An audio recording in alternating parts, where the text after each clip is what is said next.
நம்முடைய இரட்சகராகிய இயேசுவை பற்றி சொல்வதில் நான் மிகுந்த மகிழ்ச்சி அடைகின்றேன். நீதிமான்களுடைய இரட்சிப்பு கர்த்தரால் வரும். சங்கீதம் 37:39.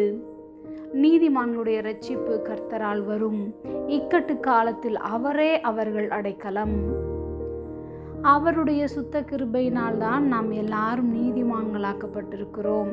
அந்த கிருபையின் மூலமாக தான் இரட்சிப்பின் அனுபவத்தை பெற்று இரட்சகராம் இயேசுவினாலே விடுதலையோடு வாழ்கின்றோம். கர்த்தர் உங்களுக்கு உதவி செய்து உங்களை விடுவிப்பார். அவரை நம்பியிருக்கிறவர்களை தீமை செய்பவரின் கைக்கும் தப்புவித்து இரட்சிப்பார்.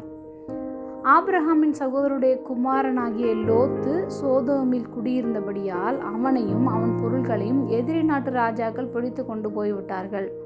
அப்பொழுது ஆபிரகாம் அந்த ராஜாக்களோடு யுத்தம் செய்து லோத்தையும் அவனுடைய சகல பொருட்களையும் ஸ்திரீகளையும் ஜனங்களையும் திருப்பி கொண்டு வந்தான். ஆனால் இப்போதோ தேவன் சோதோமின் பாவங்கள் நிமித்தம் அதை அழிக்க நினைத்தார். இதை அறிந்த ஆபிரகாம் தேவனிடத்தில் லோத்திற்காக பரிந்து பேசினான். அவனும் அவனுடைய மகள்களும் சோதோம் கொமாராவின் அழிவிலிருந்து காப்பாற்றப்பட்டனர்.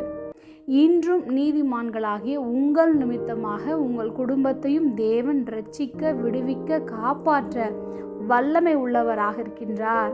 ஆபிரகாம் போன்று நீங்களும் பரிந்து பேசுங்கள். உங்களுடைய குடும்பமும் சகலமும் மீட்டு கொள்ளப்படும். ஜெபம்.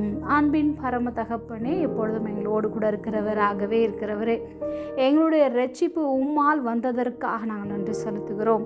இயேசுவின் நாமத்தில் பிதாவே, ஆமென்.